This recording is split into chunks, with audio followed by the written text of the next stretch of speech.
Get going. Perfect. Okay, thank you. Thank you. So good morning, everybody. Hope you're doing well. I know we're in uncharted territories right now, but rest assured you are equipped for such a time as this. Hopefully this tool will be a little bit helpful for you. And like Jenny said, my name is Sylvia Eldridge and I do work with the school performance team.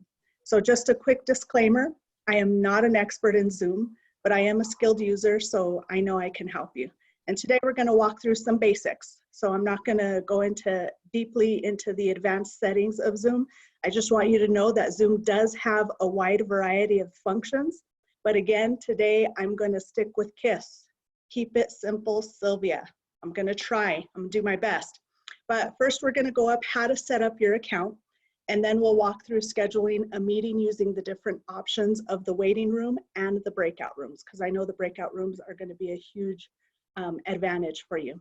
I've created a help sheet that has the step-by-step instructions of what I'm covering today, so you can access that link in the agenda that Jenny sent today, and it'll be the same document that I'll be sharing with you as we're walking through this today. Also, I want to let you know that I also included in the agenda a link from Zoom, and it's their basics on getting started with Zoom, and she goes into much more detail and in depth on all of the features of getting started with Zoom. And it's a great resource if you want to hop on there and view that video.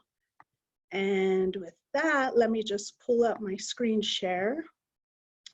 As I'm pulling up this screen share, there we go. So as Jenny was stating that there are two main options for utilizing Zoom, the free account, and we did find out yesterday that Zoom, the free account Zoom is unrestricting the time limit. I went ahead and signed up our district, so I found out that your district or your school needs to be signed up prior to and to receive approval from Zoom to have the free access of the non-restriction of the time. So I've signed up our district for that, and they'll give me an answer within 72 hours. So as of right now, we're still restricted, but to the 40-minute time limit. But as soon as I get that lift on the restriction, anybody with an Aurora K-12 email address that signs up for the free portion of Zoom will receive a notification that your time restriction has been lifted. So as of right now, for the free account, you can have unlimited one-on-one meetings. There are no time restrictions for your one-on-one sessions.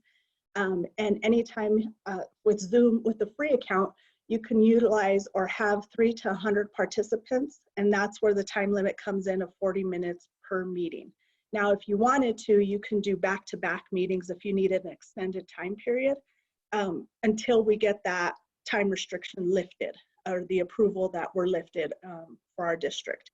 And it also offers a local recording, which means you can record your meetings onto your computer or your device, whatever device the host is using.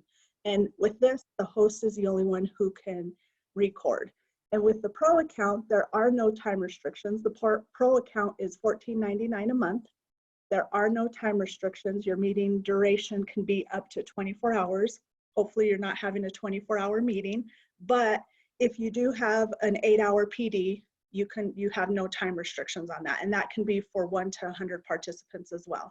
And with the Pro account, you can do cloud or local recording. So you can record it to your cloud, and they offer you space in their cloud to record that, or you can do the local recording to whatever device you have. And then just FYI, both the Pro and the free account have offer breakout rooms and a waiting room. Excuse me. So to get started, just in your Omnibar, which is your Google search bar, you'll just type in zoom.us. If you type zoom.com, it'll take you to the same website. Once you get into there, you see in the upper right-hand corner, it'll say sign up, it's free. You'll want to sign up utilizing sign in with Google, because since you're already into your Aurora K-12 account, it'll just link your Aurora K-12 automatically. So it makes the sign up simpler for you. Once you're signed up and you're registered, you can come to your profile here. And when you're in your profile, you'll just click on the upper right corner, schedule a meeting. And I'm just going to walk you through step by step through the options of scheduling your meeting. It pulls it right up for you, It's very simple. It's almost like just scheduling an appointment. So you'll click on the schedule a meeting in the upper right corner. You'll add your topic, so whatever your topic of discussion is going to be, or just whatever a title you would give to a meeting. If it's one-on-one session, or it's a update with your third grade teachers, or whatever it would be, you would just type that in there, and then you can add additional details here, right underneath where it says description. And that's optional. You don't have to put anything in there if you don't want to. Then you have your date and time. You just select your date and your start time. Your duration is how long you want your meeting to be. Again, if you're in the free account, this is only in 15-minute increments. So if you have the free account until, again, I'm going to keep saying that, until we have the approval from Zoom that our district is approved to have the extended time, your duration would be 40 minutes. But if you signed up for the pro account, obviously there's no limitation there. So you'll put in the duration of time there. Your time zone, you want to make sure you have it in the correct time zone. You want to make sure you're mountain time here, because even in the event that you're inviting somebody who is outside of our time zone, it'll still show up for them at the correct time. So you want to make sure you have that selected correctly. If you're having a recurring meeting, say you're doing a one-on-one every Tuesday afternoon at 1 o'clock, and you just want that to continually set for you, you can do that in Zoom as well. So you can set up a recurring meeting, click on the recurring meeting button, and then it'll bring the drop-down menu for you of where you can set up your parameters for a recurring meeting. That way you don't have to continually make a new schedule, make a new meeting every time you're having the same meeting every Tuesday. So it'll have the same URL, and you'll have the same meeting, they'll have the same meeting access link for that. You can require registration for any of your meetings. You don't have to, but if you click on required registration, it'll bring a drop-down menu again, and you can just set up the parameters for your registration, what you want to require for them to register. Your video section, meeting password, they always populate that one for you. We leave it as a default, just makes it easier. So nobody else can access your meeting unless they have the link, or if they try and access your meeting, they have to have that password. Your video, as the host, it's your option, and all these settings can be changed even during your meeting. So if you're in your meeting and you decide you want to change these things as the host, you have the option to be able to do that. And I'll show you more of that as we get into the host functions later in this training. So your video as the host, you can turn it off or turn it on. Now remember, this is specific to this meeting that we're scheduling right now. For your participants, and this is how you're saying you want people to enter into your meeting. Do you want them to enter with their video on? Do you want them to enter with their video off and request that they turn it on later? It's all up to you. As the host, you want to make sure at some time before your meeting starts, you turn your video on, because it's easier to interact with people when they can see your face. And again, you can change those throughout. For your audio, you want to make sure you select both. And this is telephone or computer audio, or both. And you want to make sure both is selected, because in the event that one of your participants cannot access their computer, then they can call in via telephone, and they'll be able to hear, and they'll be able to communicate back. If you have an interactive meeting, they'll be able to interact with you if you have both selected, and they can access the meeting via their telephone. Your meeting options is your next category. In this one, you want to enable, you have the ability to enable that your participants join before you, or if you click that off, then nobody will be able to join the meeting until you've started it. So as the host, you can just allow your participants to enter in the meeting. I'll show you later when you send the invitation. So when you send an invitation to your participants, and again, your participants don't need to have a Zoom account. Your participants, again, don't need to have a Zoom account. Only the host has to have a Zoom account. And you don't have to have a paid Zoom account to be able to invite your participants. So you do have, sorry, I'm jumping in different areas. If you're going to transfer hosts to somebody, and I'll show you that in the alternative hosts, they do have to have a paid account. So if you want to enable your folks to join before you do, you'll click on this, which will allow them to all be in the room before you enter, which I think is a great option as well. This is really important. You want to make sure you mute your participants upon entry. Make sure that is clicked every time you schedule a meeting. Just because we're in a virtual world, you just never know what's going on in people's lives and in their background. So you can have dogs barking or kids crying or, you know, just kids having fun, screaming, whatever the background noises that people have going on in their lives. And if you're in the middle of a meeting and they come in late and you don't have that selected, then you're going to hear in the middle of your meeting dogs barking all of a sudden. So you just want to make sure you have that selected. It also saves your participants from knowing they're not going to be embarrassed. You can enable the waiting room. This is what Jenny was talking about earlier. You're enabling a waiting room means that all of your participants will go into a holding spot, and you'll see it right down here. So once somebody enters into your meeting, it'll say one person is waiting. And they can't come into your meeting unless you give them access. So then you'll have to click on their name, and then it'll say give access. And then you'll click on there to give them access. Now, I do not recommend that you do this for a larger meeting because all of your participants will go into a holding. You can't just select, I want this participant or that participant in a holding. All of them will go into a holding. So if you have 100 participants, you'll have to click on each one of them to allow them access into your meeting. So if you have a larger meeting, I would recommend you not click that you have that unclicked. But if you're having, like Jenny said, like we're doing our interviews, if you have a candidate coming in, you want to have them go into the waiting room, because if you're talking with your observer team, you don't want them to just come in during that conversation. So you put them into a waiting room. They don't have access. They can't hear anything that's going on in your room. They can't see any of the video yet. And so they just sit into a holding room, and it gives them a notification that says your host will allow you entry into the room when ready. And then you get this notification that they're waiting for entry. So then once you're ready, you can just click them in and allow them access into your room.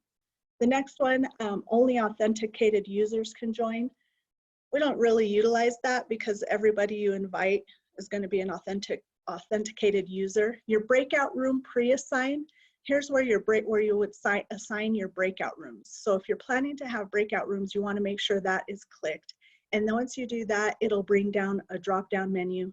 And I'll get more into breakout rooms down the line. So I know you'll have several questions about that. So I'll give you more details on the breakout rooms and how they work. But if you want to do that, you'll have to click on that button right there. You can choose to record the meeting automatically. We are recording this meeting, and again, we did that manually, so we started the recording after our meeting already started. So you have that option as well. But if you want it to record automatically, you can click that, and as soon as you join as the host, as soon as you join the meeting, it'll automatically start recording. So here's where I was talking about the alternative hosts.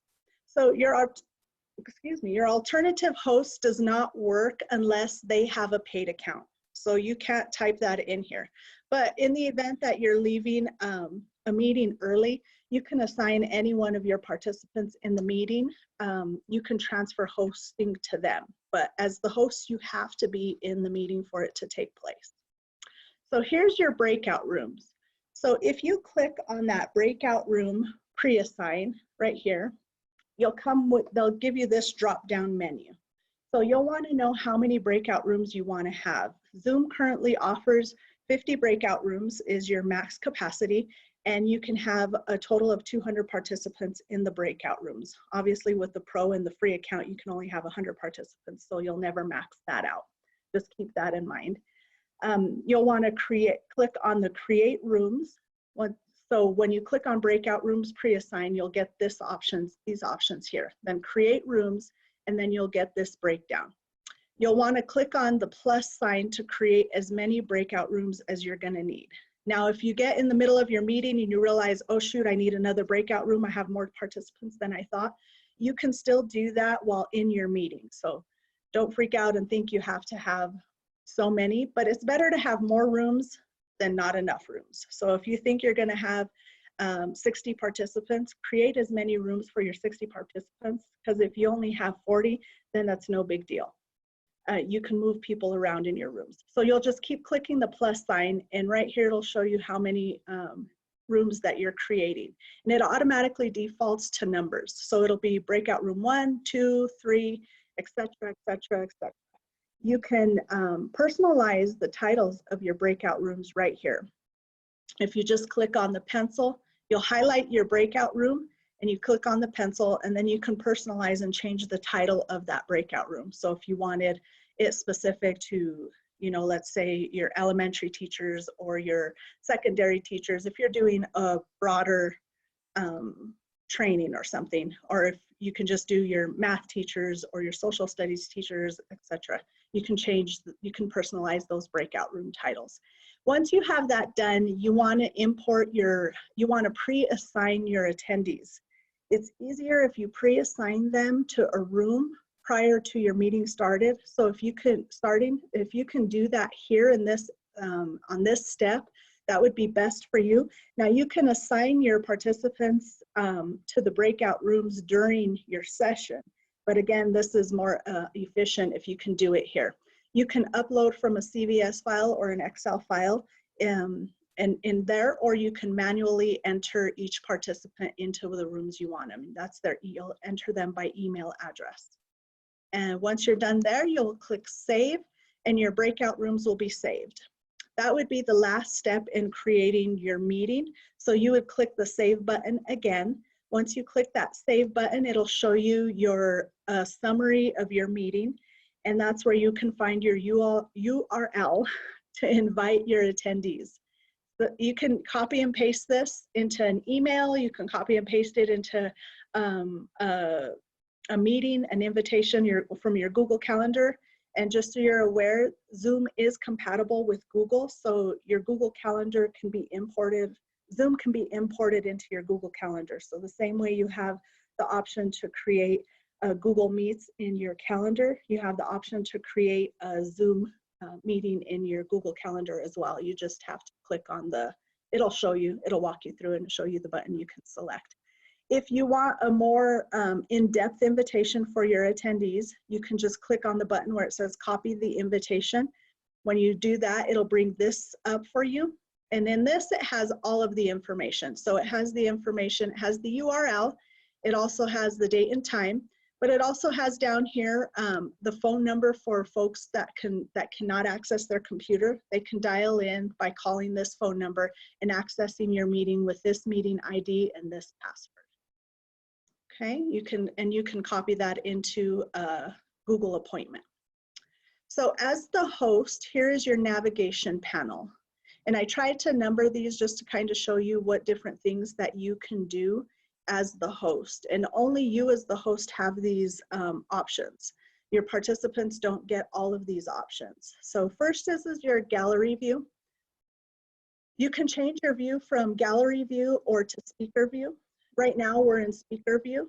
This right here, and that's not for your whole, for everybody in your meeting. Everybody will have this option to view however they like. So here's your gallery view. And once you're in your speaker view, your speaker, whomever is speaking, will show up as the big picture in the middle. Right here this is your navigation panel. This mutes you. This starts your video. Right here, this little arrow is your more advanced options for your video. Right here, you can invite more people into your meeting. So if you missed anybody or you realized in the middle of your meeting, oh, so-and-so has a piece of information that they can add to this conversation, let me go ahead and invite them. You can invite them here. Manage your participants. When you click on manage your participants, it pulls up this panel over here. If you don't have this clicked, this won't pull up automatically. You'll just have this big black circle here, or whomever's face is in the middle. Polls, we didn't go over polls because that's kind of an advanced setting, but you can set polls for any of your meetings. Your number 8 is your share screen. Right next to it is your advanced options for your share screen.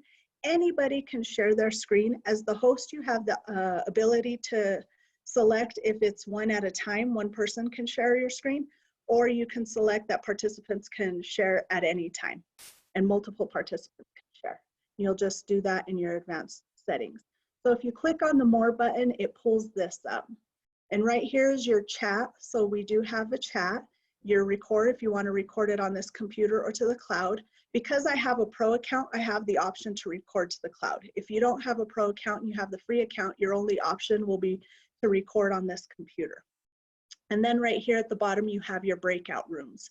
So just a quick pointer on the chat doesn't automatically show up for your participants. So if you send a chat or somebody sends a chat message, it doesn't automatically like give a notification that there's a chat.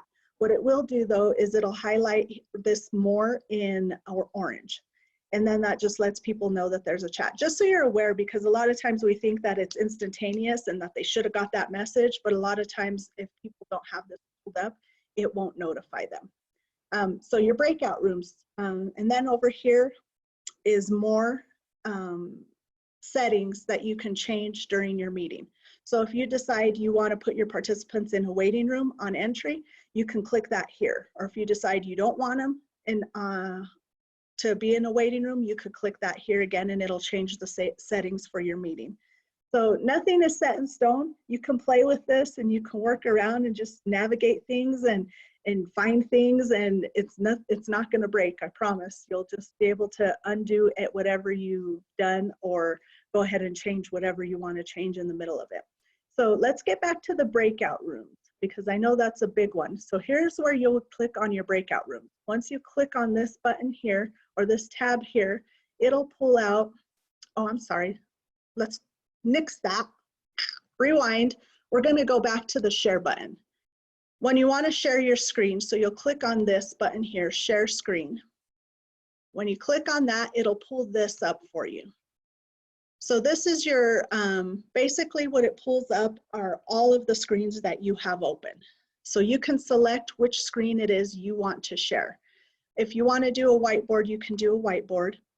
And then just click share and then you can write on your whiteboard. But right here is where you would select whichever one you want and then click share.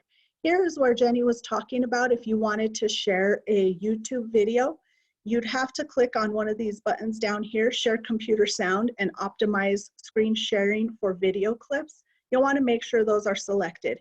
Your YouTube video, you want to make sure it's opened on your computer, and then it'll show up here so you could just click on it and share. Your advanced sharing options, this is where I was telling you, you can change who can share and how they share.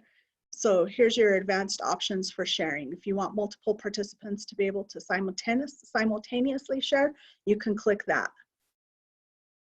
And again, you can change all that in the middle of your meeting. You don't have to do all that. So now we'll get to the breakout rooms. So here's your information for your breakout rooms.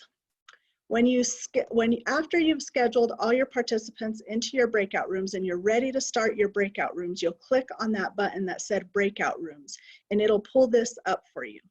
If you have selected, there is your options right here. And this is where you can select your options for your breakout rooms. Your breakout rooms, you can schedule to have your, to move all your participants into the breakout rooms automatically. That's probably your best option because once you pull this up, you'll be able to click on open all rooms. Once that's highlighted, you can just send all your participants into their rooms. They'll get a notification that says, hey, you are now going into such and such breakout room, and they'll move into that breakout room. You can also set a timer for your breakout rooms. So if you want to put that time on a time limit, you can set it automatically here, or you can wait and do that manually. If you don't want to set a timer, you can just tell them, okay, I'm going to give you guys 15 minutes to have this conversation. So I'm going to put you in your breakout rooms now. Go ahead and you'll have 15 minutes to do this.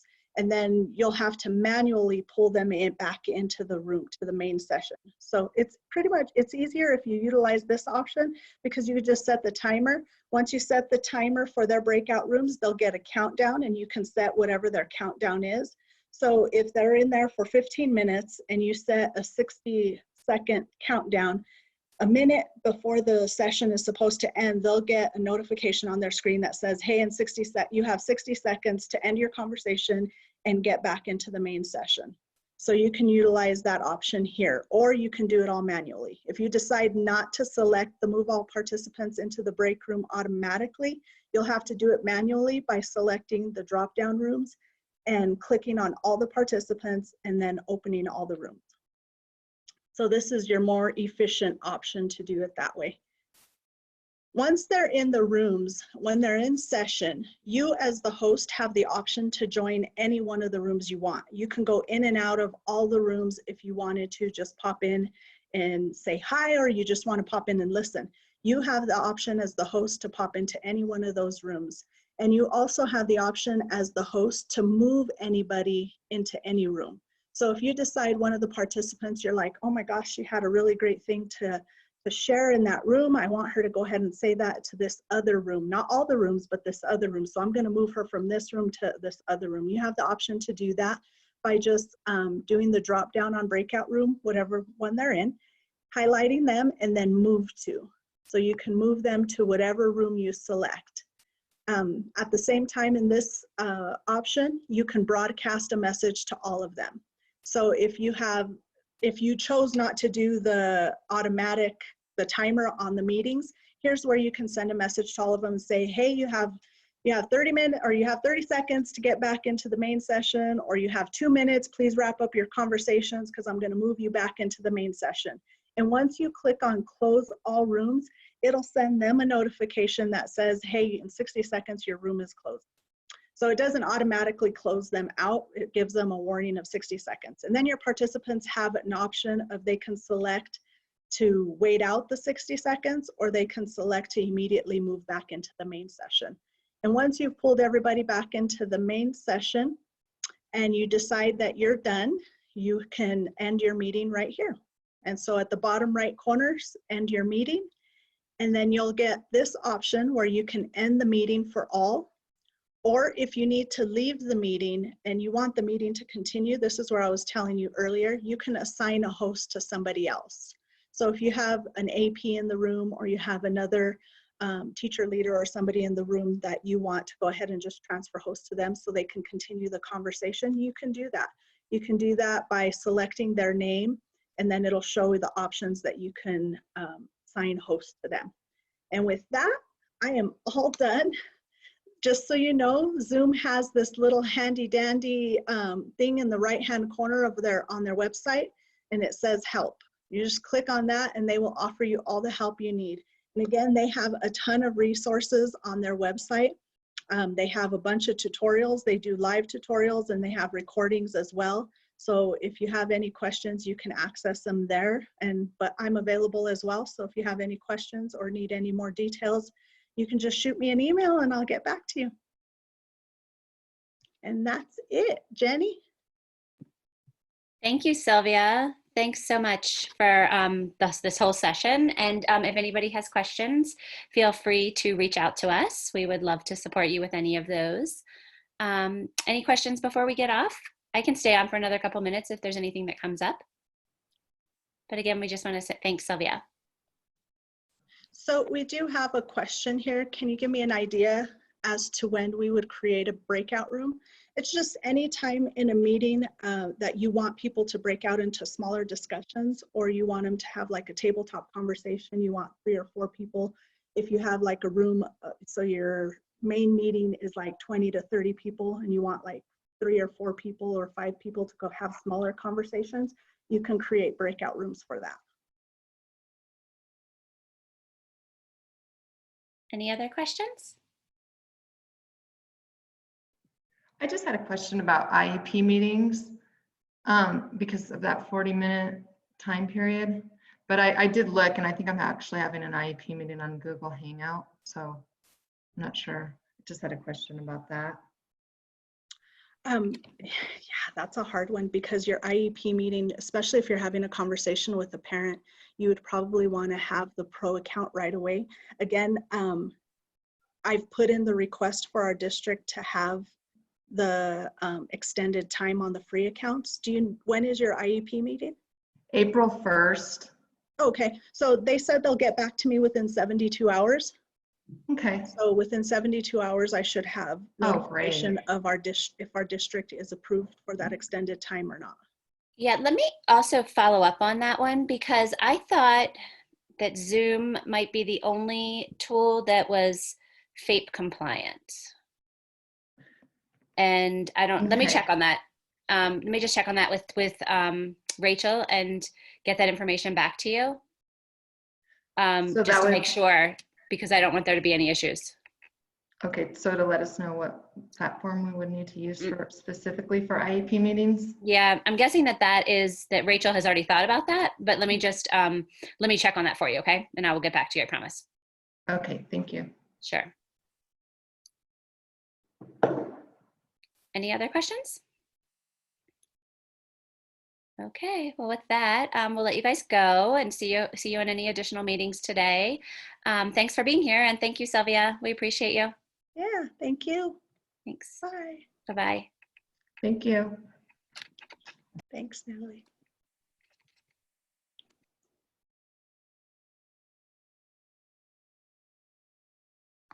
Thank you.